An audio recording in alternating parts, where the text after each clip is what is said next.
Alright, so just a quick video here. So here is an idler pulley that I took out from my car because it was making a really annoying noise that sounded like the belt was loose. But here, just have a hear at it. Like, you hear that? These pulleys are supposed to be dead silent. They should make no noise when you spin them.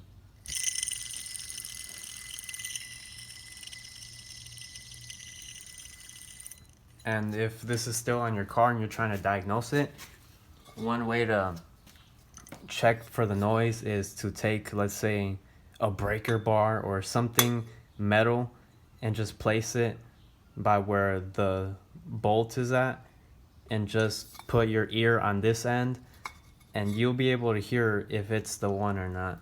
That's how I found out. Well, not really, but you know, I always knew it was the idler pulley. But yeah, just keep in mind that these are not supposed to make any noise whatsoever. But this one, the bearings, they're just really worn out and inside.